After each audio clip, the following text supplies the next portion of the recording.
Ang kwentong ito ay hango sa totoong buhay. Karanasan ito ni Valdemoro. Taong 1970, Palimbang, Sultan Kudarat.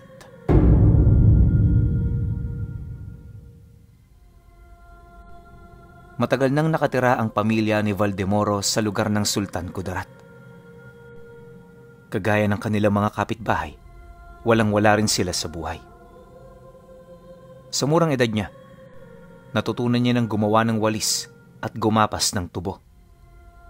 Yun kasi ang pangunahing hanap buhay sa kanila. Kaya para kumita at hindi maging pabigat sa pamilya, obligado siyang kumilos. Pinalaki sila ng kanyang ama na may paninindigan sa sarili. Tinuruan din sila nitong maging tapat sa lahat ng oras dahil doon nagmumula ang tiwala ng tao. Kabilin-bilinan din ito sa kanila. Hanggat may pagkakataong umiwas sa gulo, gawin nila ito. Ang ganoong paalala ng kanilang padre de pamilya, ang binao naman nila Valdemoro hanggang sa nakatungtong na sila sa tamang edad. Ayon sa kanya pinuno, magmula noong nawala ang kanyang ama, dito na nagsimula ang matinding dagok ng kanilang pamilya. Lahat ginawa nila para makaraos, ngunit sa kabila ng matinding kahirapan, hindi nila kinalimutan ang mga payo at paalala nito sa bawat isa.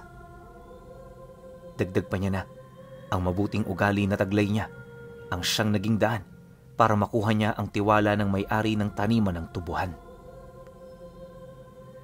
Nakita nito ang dedikasyon niya sa trabaho, kaya ito na rin mismong nag-abiso sa kanya na magtrabaho na doon ng personal. Pagkarinig naman niya sa pasya ng may-ari, walang pagdadalawang isip siyang sumang-ayon. Ang kanyang naging pasya, ang unti-unting naging daan para guminhawa ang kanilang mga buhay. Nga pala, kung hindi ninyo na itatanong, pangalawa si Valdemoro sa magkakapatid.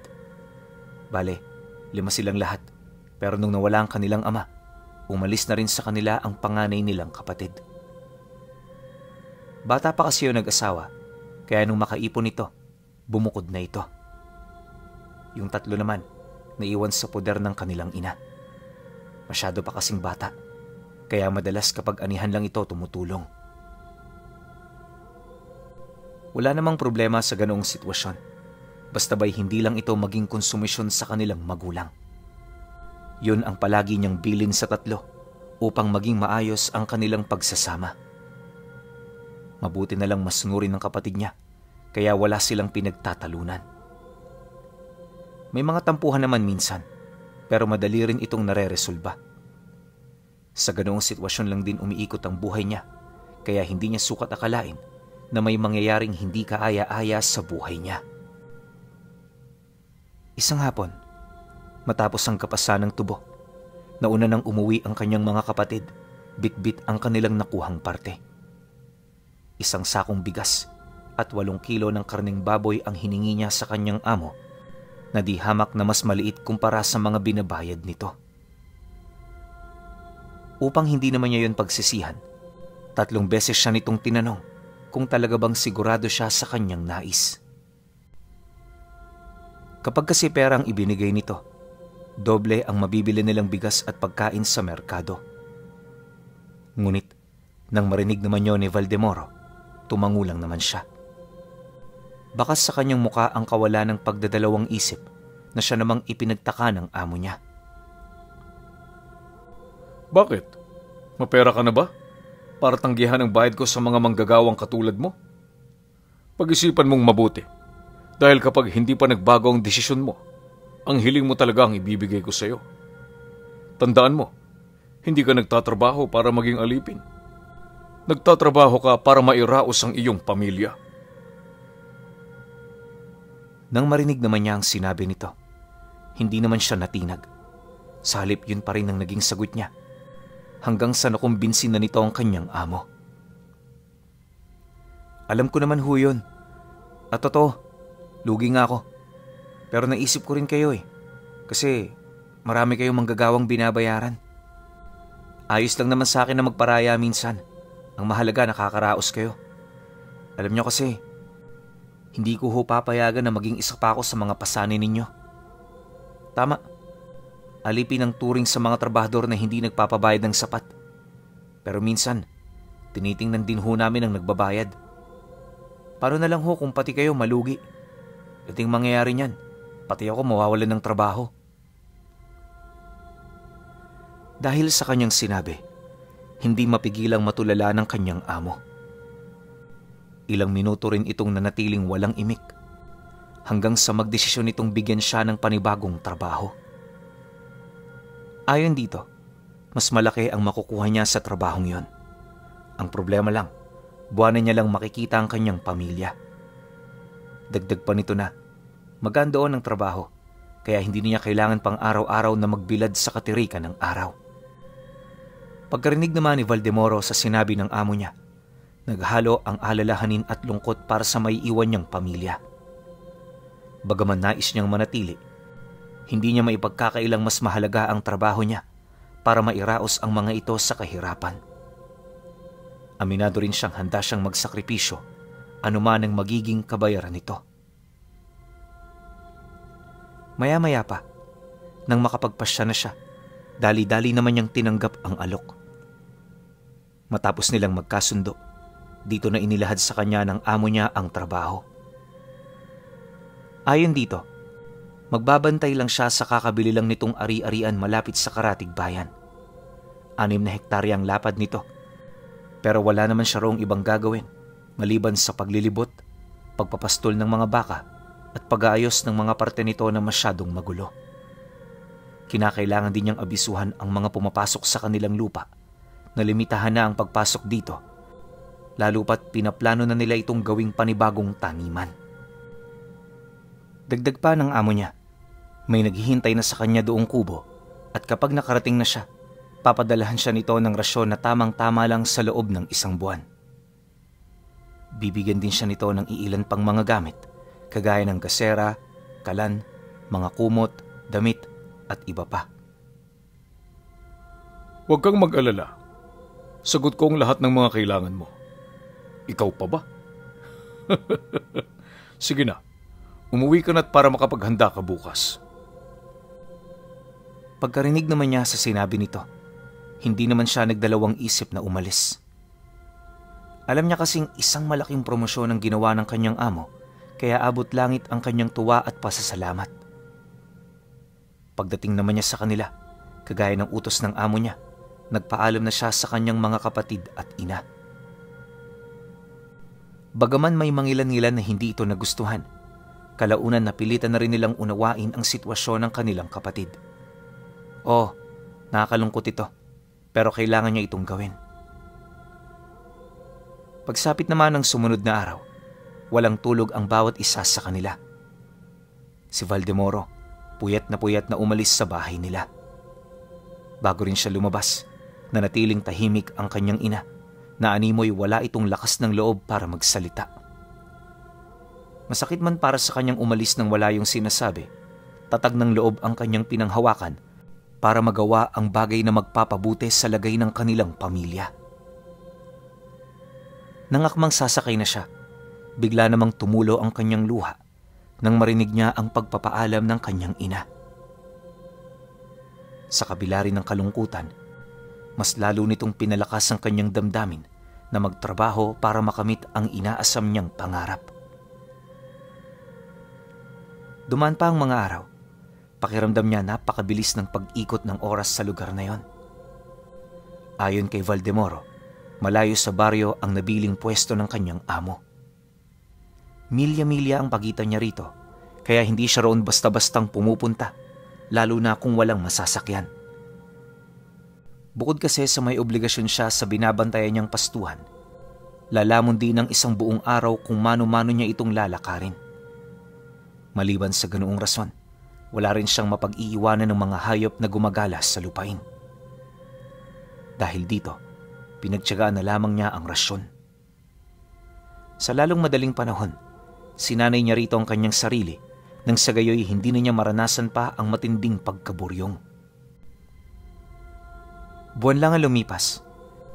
Nakibagay na rin sa bago niyang paligid ang kanyang isip at katawan. Akala niya nung una, ang pangit manirahan sa ganoong lugar na siya lang mag-isa. Pero sa katagalan, napagtanto niyang hindi rin pala ito kasing sama ng kanyang iniisip. Sa lugar na yon, mas nagagawa niya ang kanyang gusto. Nagigising siya anumang oras niya gustuhin at natutulog siya hanggang sa siya ay magsawa. Wala rin siya ganong ginagawa. Kaya kalimitan, pagpapasok lang sa mga kulungan ng hayop at pagbibilang ang kanyang pinagkakaabalahan. Pagkatapos nito, maghihintay na lang din siya sa pagsapit ng susunod na umaga. Subalit, lingid sa kanyang kaalaman, hindi ganun kasing sarap ang buhay sa lugar na kasalukuyan niyang tinitirhan. Aminado rin noon si Valdemoro na wala siyang kaide-ideya sa paparating na mga panganib. Biyernes ng hapon, habang naglilibot siya sa lupain, may nakita siyang grupo ng mga taong pababa ng bundok.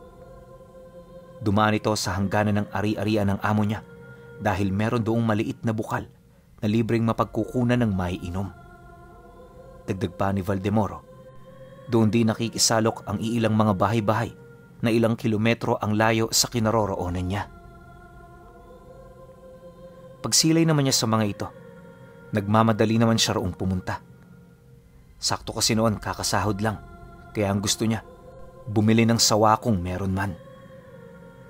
Paborito niya kasi ang sawa at halos ilang taon na rin siyang hindi nakakakain ito. Subalit, paglapit naman niya sa kinaroroonan ng grupo, napansin niyang parang ilag ang mga ito sa kanya. Tuwing kinakausap niya ito, hindi ito nagsasalita, tapos panay lang ang pagtingin nito sa kanilang mga kasama na parabang walang naririnig. Nang mapagtanto naman niya ito, naging kalmado naman siya sa pagtanong hanggang sa dito na nagsimulang magsalita ang namumuno sa grupo ng mga mangangaso. Magpasensyahan mo na mga kasama ko. Hindi sila sanay na makipag-usap sa hindi nila kakilala. Alam kong bago ka rito, kaya hayaan mong bigyan kita ng konting ideya. Hindi binenta ang lupang yan ng dating may-ari dahil sa kapos na ito. Katunayan, isa siya sa pinakamayamang taong nakilala namin. Mapapaisip ka ngayon kung bakit niya binenta ang ganitong kagandang lugar, di ba? Pwes, isa lang ang sagot para dyan. Dahil sa mga aswang at mga engkantong itim na naninirahan sa pinagpapastulan mo ng baka. Sa ilalim sila nito namumugaran at pagdating ng kabilugan ng buwan, isa-isa silang umaahon. Walang makakapigil sa kanila. At sa lugar na ito, kahit ang mga magulang namin, wala nang lakas ng loob. Alam mo ba kung ilan na ang namatay dyan? Matapos naman itong makapagsalita, dali-dali naman itong umalis kasama ang kanyang mga kaibigan. Sa sobrang pagkagulat naman ni Valdemoro sa kanyang mga narinig, naiwan siyang tulalang nakatayo malapit sa bukal. Mag-iisang oras din siya roong hindi nakaalis, buhat sa mga palaisipang gumulo sa kanyang wisyo. Maya-maya pa, nang medyo humupa na ang mga nararamdaman niya, dito na siya nagsimulang maglakad pabalik. Habang binabagtas niya ang daan, ramdam na ramdam niya ang animoy pag-iba ng paligid. Hindi niya mawari pero may kutob siyang merong mga nilalang ang nagmamasid sa kanya. Dagdag pa niya na, halos hindi ko panipaniwala ang sinabi ng lalaki, ngunit base sa ekspresyon ng mukha nito, alam niyang nagsasabi ito ng totoo. Pagbalik naman niya sa loob ng bahay, nagmamadali naman siyang naghugas ng muka bago itali ang lahat ng kanyang mga alaga. Matapos nun, umiwas na muna siyang tumambay sa labas. Minsan kasi, nagpapaabot siya roon ng hating gabi para magpaantok. Kampante rin siyang gawin ito, ngunit nang malaman niya ang tungkol sa kwento ng lalaki, hindi niya maiwasang makaramdam ng takot. Pagpatak naman ng 8:00 ng gabi, habang nagpapahinga siya, bigla naman siyang naalimpungatan dahil sa isang nakakatakot na panaginip. Iniisip noon ni Valdemoro na bunga ito ng kwento na kanyang narinig, kaya ang ginawa niya, tumungo siya ng kusina para kumuha ng tubig. Habang umiinom siya sa banga, dahan-dahan naman siyang natigilan nang mapansin niya na napakaliwanag ng buwan. Sa puntong yon, nakaramdam siya ng takot. Hindi niya mawari kung ano ang iniisip niya. Basta bigla na lang siyang pumunta sa may bandang entradang pinto ng bahay. Gawasan ni pa ang dingding ng bahay, kaya binutasan niya ito ng bahagya para makasilip siya sa labas. Pagsilay naman niya sa paligid, laking gulat na lamang niya nang makakita siya ng mga puntod na isa-isang umaahon sa lupa. May mga nilalang na ring umaalis sa kanilang mga libingan kasama ng iilang mga itim na elemento at engkanto. Maliban sa mga ito, nagkalat din sa lugar ang mga nakalutang na kabaong na sa sobrang dami, akalain mong may nagaganap doong kapistahan para sa mga kaluluwa at nilalang na hindi matahimik.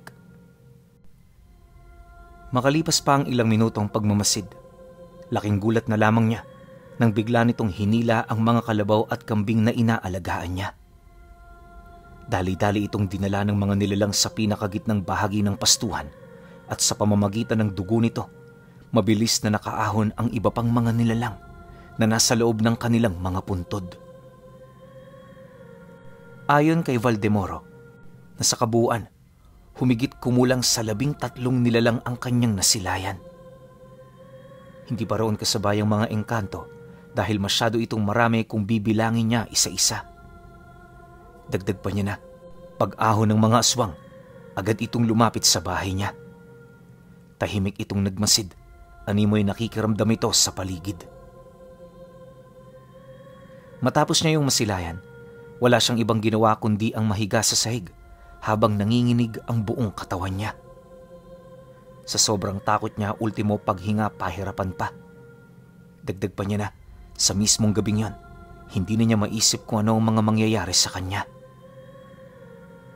Napapatanong na rin siya sa kanyang sarili na kesyo, makikita pa ba niya ang bukang liwayway o madaratnan siya roong patay ng kanyang amo? Dahil sa mga ganoong katanungan, siya na rin mismo ang nagpatunay na totoo ang sinabi ng grupo ng mga mangangaso. Nangako rin siya sa kanyang sarili na kung sakaling makaligtas man siya sa ganoong peligro, alis na siya rito kinabukasan. Walang kahit na sinong makakapigil sa kanya, lalo pat kaligtasan na niya ang nakataya. Ilang oras pa ang lumipas. Habang nakahandusay siya sa sahig, rinig naman niya ang mga kakaiba nitong pag-aangil. May iilan din sa mga ito ang gustong buksan ang pinto ng kanyang kubo sa paniniwalang meron doong nakatira. Ang naging problema lang ng mga nilalang ay ang pagtutol ng kanilang gabunan. Dahil sa utos na nagmula rito, nagdesisyon ng mga itong manalasa na lamang sa mga bahay-bahay na nasa malapit.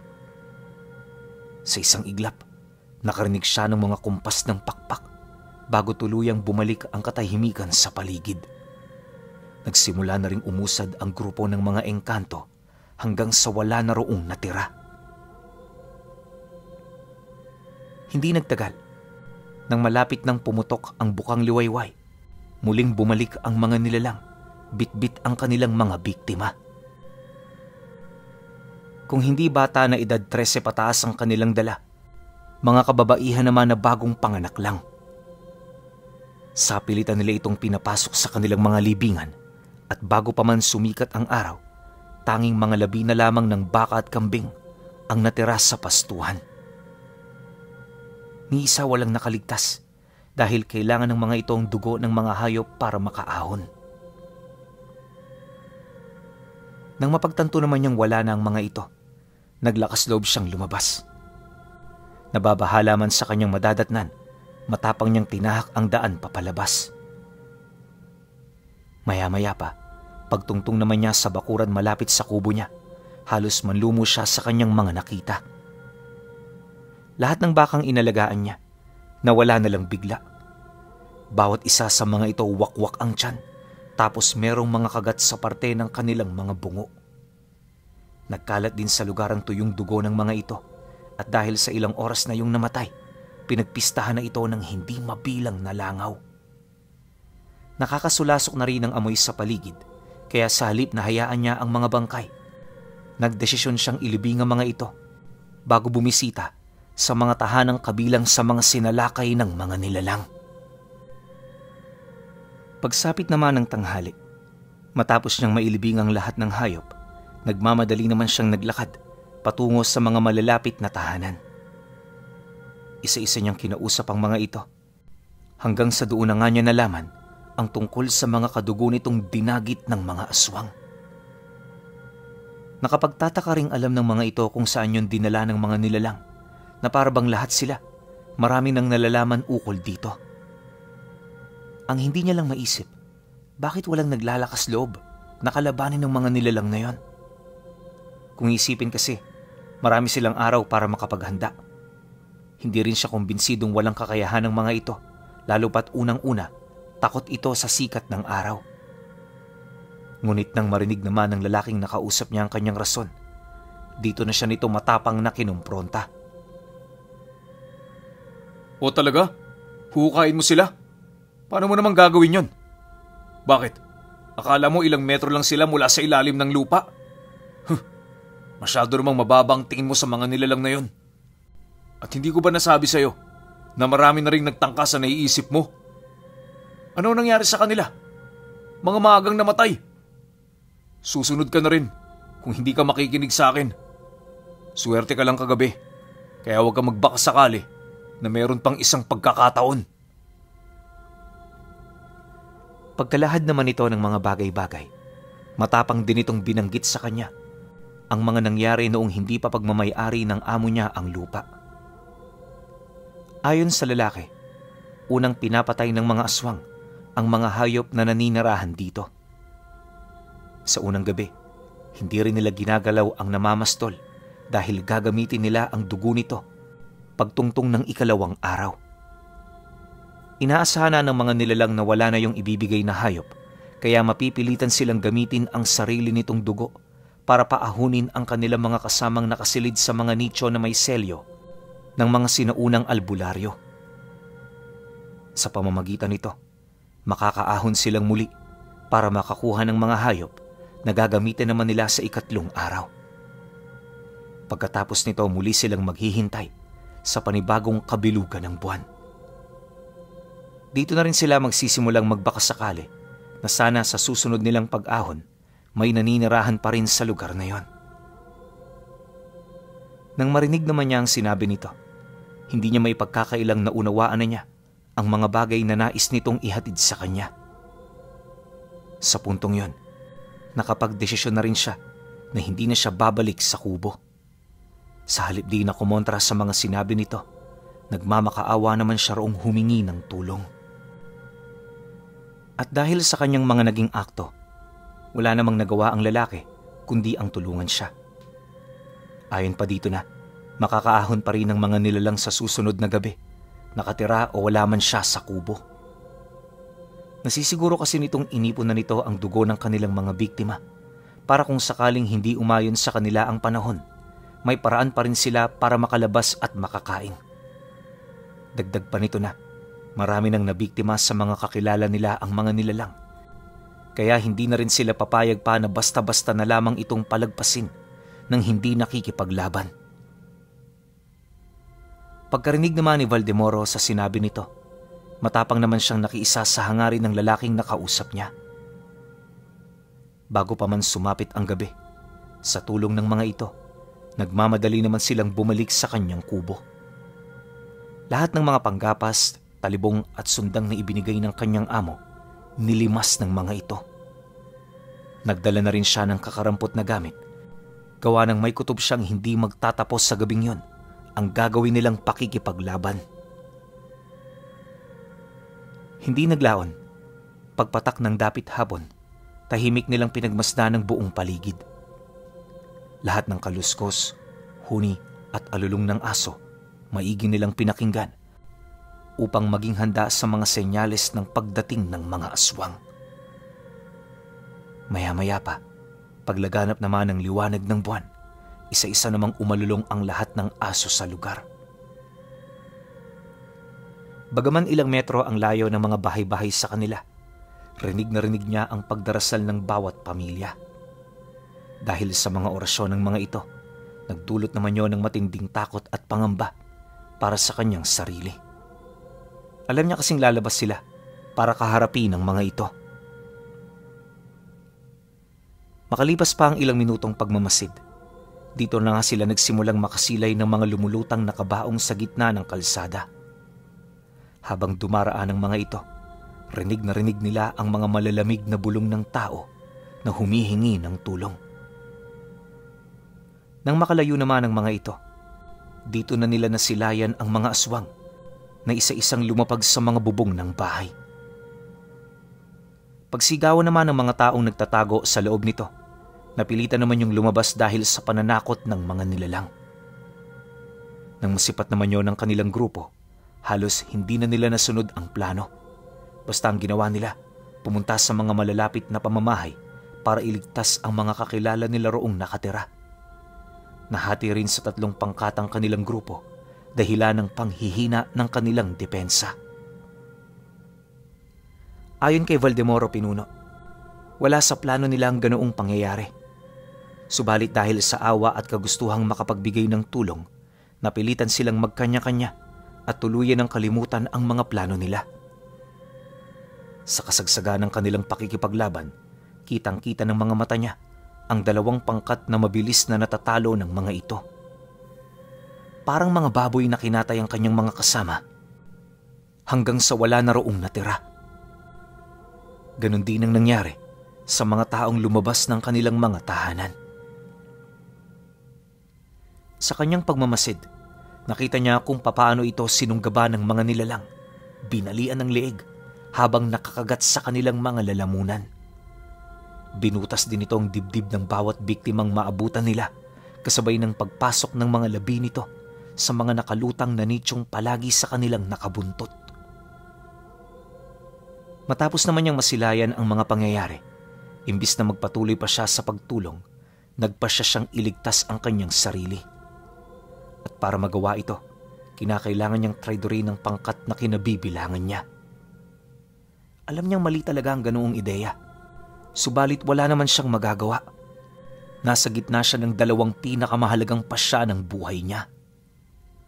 Siyempre, imbis na piliin ang kamatayan, nagpasya siyang mabuhay alang-alang sa kanyang pamilya.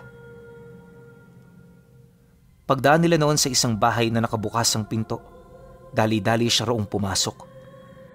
Sinubukan din niyang manghikayat ng makakasama sa loob pero bawat isa sa kinabibilangan niyang pangkat nabulag sa kagustuhan itong makapagligtas ng mga mahal nila sa buhay. Ang nangyari, lahat sila nakamit ang katapusang hindi nila inaasahan. Habang kinakatay noon ang kanyang mga kasama, nakaupo sa isang madilim na sulok itong si Valdemoro. Panaka-naka na lang din ang ginawa niyang pagmamasid upang masigurong hindi siya matutunugan ng mga aswang.